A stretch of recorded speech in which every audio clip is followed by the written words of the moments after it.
Nursing practice is broad, dynamic, and grounded in both legal and ethical standards. As future nurses, it is essential to understand not only what we do but why we do it, guided by the law, professional expectations, and the needs of the clients we serve. So, this lesson will help you build a strong foundation of safe, competent, and compassionate nursing practice.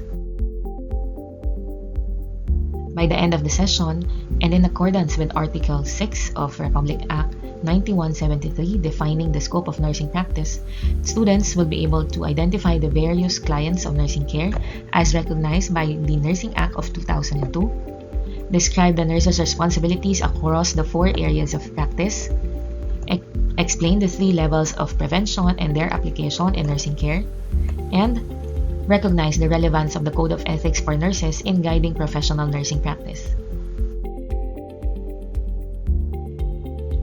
The scope of nursing practice in the Philippines has steadily expanded through successive laws.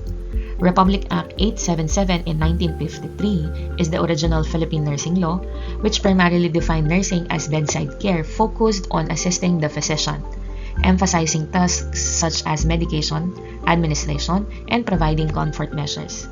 With RA 4707 in 1966, the law began acknowledging the nurse's role in teaching and health supervision, reflecting a broader understanding of preventive care. RA 6136 in 1970 further strengthened the nurse's responsibilities by authorizing independent functions such as health education, home visit, and maternal child care, marking a shift from physician-dependent to increasingly autonomous role.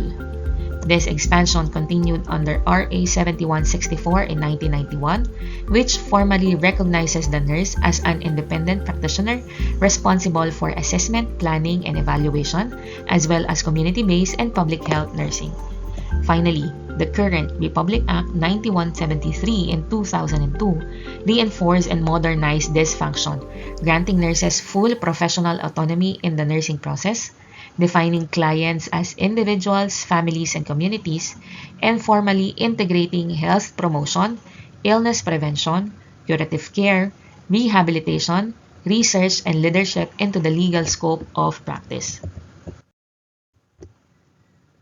Recipients of nursing care have traditionally been called patients, a term originating from the Latin word meaning to suffer or to bear, reflecting the earlier belief that nursing was only concerned mainly by caring for the sick. In modern healthcare, however, many individuals who seek nursing service are not necessarily ill. With greater emphasis on health promotion, disease prevention, and holistic well-being, nursing now extends beyond illness and treatment. This expanded perspective is why nurses use the term client. A client is someone who actively engages in the services of a qualified professional, implying partnership, participation, and shared responsibility in maintaining health. Consistent with this view, Article 6 of Republic Act 9173 formally defines the clients of nurses as individuals, families, groups, and communities across the lifespan, whether sick or well, in any legal settings. This definition recognizes that nursing practice is not confined to hospital, but includes schools, workplaces, the home, public health, and a variety of community-based environments. It also highlights the nurse's role in empowering clients to make informed decisions and participate actively in their own care. RA 9173 also clearly outlines the scope of nursing practice, which aligns with the four major areas traditionally recognized in nursing. This includes promoting health and wellness, preventing illnesses, restoring health, and care for the dying. Health promotion is an essential part of the scope of nursing practice. It helps and refers to behaviors and actions that are driven by the desire to increase a person's well-being and help them reach their highest level of health. In this area of practice, nurses play a vital role in empowering individuals, families, and communities to take control of their health. As health promoters, nurses model healthy lifestyle and positive attitude that they can emulate. They also teach clients practical self-care strategies such as improving nutrition, engaging in physical activity, managing stress, and strengthening personal relationships. to support overall wellness. Beyond this, nurses educate clients to become informed and effective healthcare consumers who can make sound decisions regarding their own health. Health promotion, being one of the core areas of nursing practice, involves one important strategy that nurses use. This is information dissemination. One good example of this is the Pinggang Pinoy, which provides a sample visual guide to balanced and nutritious meals for Filipino adults. By sharing accurate and accessible health information, nurses help clients understand how everyday decisions, especially those related to diet, affect their overall well-being. Another key component of health promotion is lifestyle and behavior change. Nurses motivate and support clients in adopting healthier habits for reducing the risk of chronic illnesses. For example, educating individuals on maintaining physical activity, choosing nutritious foods, managing stress, and avoiding harmful practices directly contributes to lowering the risk of cardiovascular diseases. Next, we have disease prevention as another major component of the nursing practice. This is focused primarily on maintaining optimal health by preventing illnesses before they occur. The goal of illness prevention programs is to help individuals stay healthy through proactive measures and informed choices. Preventive activities involve aiming to reduce the risk of the diseases, encouraging the development of healthy habits, and supporting individuals to maintain their highest level of functioning. In these areas, nurses play an essential role by implementing strategies that protect individuals and communities from preventable conditions. These roles include administering medications for immunization, providing prenatal and infant care, and promoting prevention of sexually transmitted diseases through education and counseling.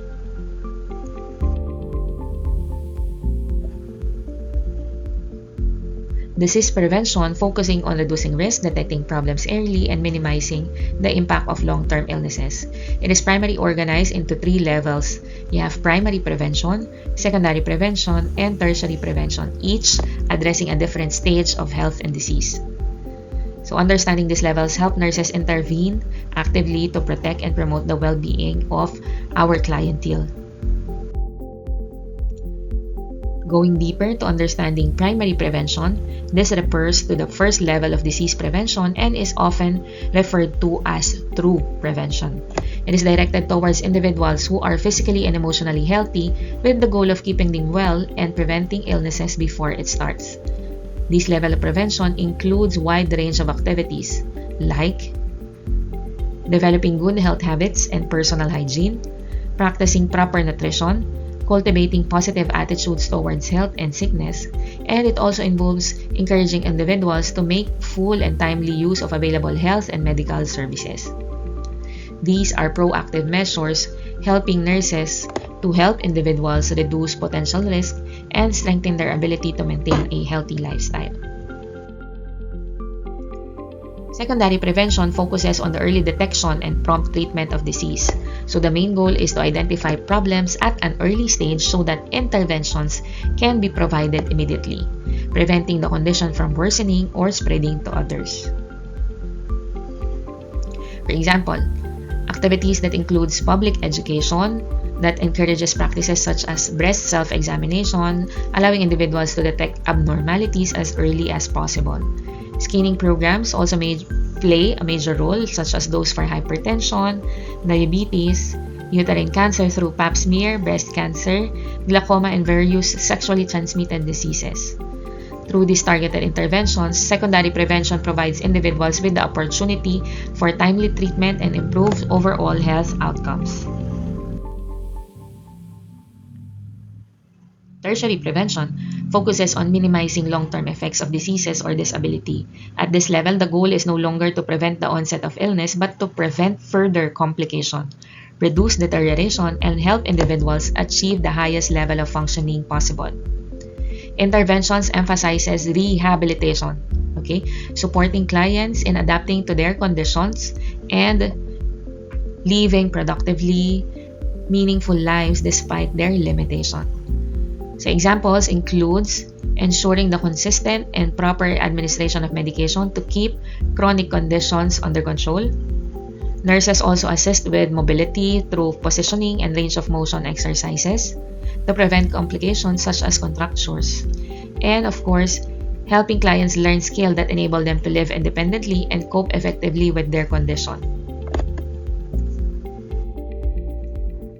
Restoring Health focuses on caring clients who are already ill, from early detection of disease through the recovery period.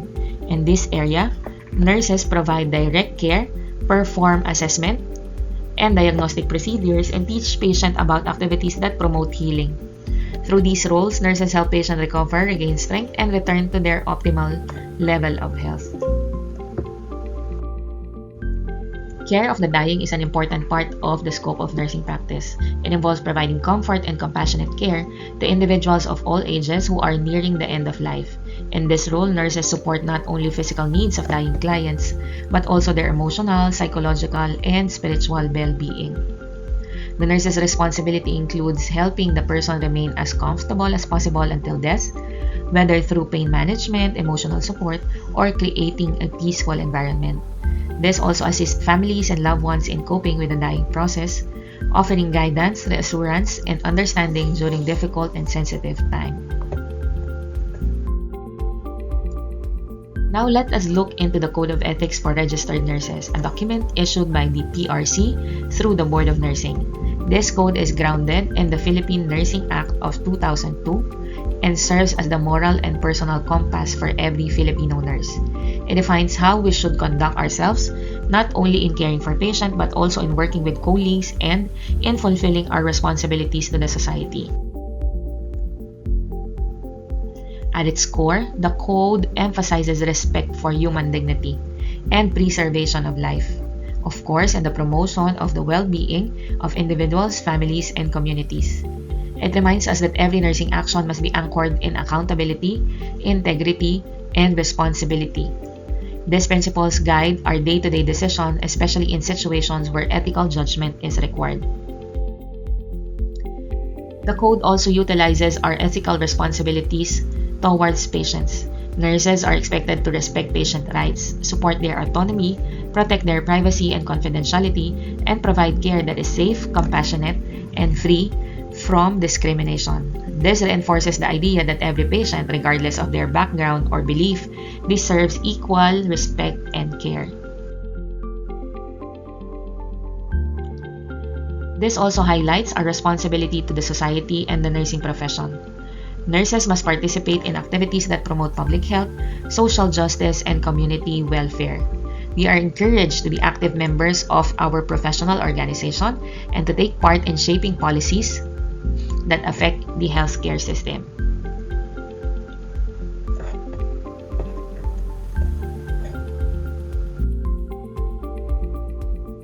Lastly, the code emphasizes lifelong learning. Nursing is a continuously evolving field, and maintaining competence is part of the ethical practice. We are expected to stay updated with knowledge, refine our skills, and engage in continuing professional development. Overall, the Code of Ethics serves as a comprehensive guide, shaping our behaviors, decision, and professional identity. This ensures that nurses uphold the highest standard of care, guided not only by skill but by integrity, compassion, and commitment to service. Now that we have covered the Code of Ethics, which guides how nurses should behave and make decisions, it is important to connect these principles to the rights of the people we serve. Ethical practice requires us not only to act professionally but also to protect our patients. One way we do this is by upholding the patient's Bill of Rights. These rights outline what every patient deserves in terms of respect, information, privacy, and self-care. Now let us look at this patient's Bill of Rights. Number 1, the right to considerate and respectful care. Every patient deserves care delivered with kindness, dignity, and respect. Speaking gently to an elderly patient who feels anxious, addressing them by name, and explaining what you are doing before touching them. Okay. Next, we have the right to complete, understandable information about diagnosis and treatment. Patients have the right to know what is happening to them in words they can understand, even if the diagnosis is serious. A doctor explains diabetes, for example, to a patient using simple language and visual aids instead of technical medical terms. Next, the right to informed consent. Patient must receive all necessary information about the procedure, including benefits, risks, and alternatives before agreeing to it. Next, you have the right to refuse treatment. Patient may decline any treatment as long as they are informed of the likely consequences. Next, you have the right to confidentiality. All data about the patient, including medical records, conversation, diagnosis, must be kept private. For example, nurses discusses a patient's condition only in private areas, never in hallways or public spaces, and do not share information with an unauthorized person. Number 6, the right to receive services within the hospital's capacity. The hospital must respond reasonably to the patient's needs, provided that they have the resources and capability. Like say for example, if the emergency room is full, the hospital coordinates transfer to another facility rather than ignoring a patient needing immediate care. Next, you have the right to know institutional relationships. Patient must be informed if the hospital is affiliated with medical schools, research institutions, or other organizations that may affect care. A patient, for example, is told that the medical interns from a partner university will be a part of their healthcare team. Number 8, the right to be informed about human experimentation. Patient must know if any single aspect of their care involves research or experimental treatment, and they have the right to refuse. Okay, like say for example, a hospital invites patient to join a clinical trial for a new medication. Participation is voluntary and written consent is required. Number 9, right to expected reasonable continuity of care. Patients should not experience unexplained gaps in their treatment plan. They must know who will be attending or handling their care at every stage. Number 10, the right to examine and receive an explanation of their bill. Patient can receive their hospital charges and receive a clear explanation of each item. Like say for example, a patient questions a laboratory fee, the billing department provides the itemized breakdown and clarifies the purpose of the test. And lastly, the right to know what hospital rules and regulations apply to them. Patients must be informed of public policies that affect their stays, including visiting hours, safety protocols, prohibited behaviors, and the like.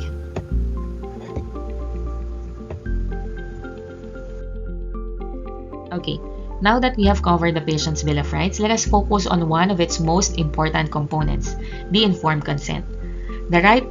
This right ensures that patients fully understand their conditions and treatment options before making any decision. So what involves the informed consent? Okay, it ensures that patients fully understand their condition and the recommended treatment before agreeing to any procedures. For the informed consent to be valid, the patient must receive and understand key information. The name of the patient's condition. The healthcare provider must explain the diagnosis in language the patient can understand. Like say for example, instead of saying acute myocardial infarction, the doctor explains you experienced heart attack because a blood vessel supplying your heart became blocked. Okay. Next, the name of the procedure or treatment being recommended. Patients have the right to know what exactly will be done. Like say for example, the provider explains the procedure, coronary angiography, and what it means, and how can it be accomplished. Okay. Next, you have the risk and benefits of the proposed treatment. Patient must be informed of what they may gain and what possible complications may occur. The doctor explains, for example, that the procedure may improve blood flow but carries risks such as bleeding or infection. And lastly, of course, the risk and benefits of other options, including doing nothing at all. Patient must understand all alternatives, not only the recommended option. The provider explains that medication alone, for example, may help manage symptoms but may not correct the underlying blockage. Through informed consent, patients become active participants in their care rather than passive recipients. The role of nurse includes verifying, understanding, answering questions within their scope, and ensuring that patient is not coerced or pressured. Again, to assess whether learning objectives have been achieved, let us now proceed with a brief knowledge check. A nurse teaches a community exercise class to reduce the risk of chronic diseases. This activity falls under which area of the scope of nursing practice? A, B, C, or D? So you may pause the video here for a while. Alright, let's continue. Option A, restoration of health, includes caring for ill clients, including early detection of disease, helping with recovery, providing direct care, diagnostic procedures, and recovery teaching. Far from teaching a class to prevent chronic disease. So we can have that eliminated. Caring of the dying focuses on providing comfort to terminally ill patients and support to their families. So the exercise program, okay, is aimed to improve wellness, not to people who are already ill or recovering. So we eliminate that again. Option C, health promotion focuses on improving well-being through lifestyle modification and health education. So I like to keep that option. Letter D, disease prevention aims to reduce risk, identify illness early, or prevent complication. While exercise can prevent disease, the primary purpose of the activity in this scenario is promoting overall health and well-being. So this is under health promotion, not disease prevention. So the answer is letter C. Health promotion focuses on improving well-being and actualizing health potential through lifestyle modification and health education. Patients have the right to refuse, but they do not need to be informed of the medical consequences. Is it A, true, or B, false? So the answer here is false. Patients who refuse treatment must be informed of the consequences. This is part of their rights as patients. So in understanding the scope of nursing practice, from promoting health and preventing disease to restoring health and caring for the dying, we see how broad and meaningful the role of the nurse truly is. Guided by the code of ethics, patients' rights, and informed consent, nurses uphold safety, dignity, and compassion in every encounter.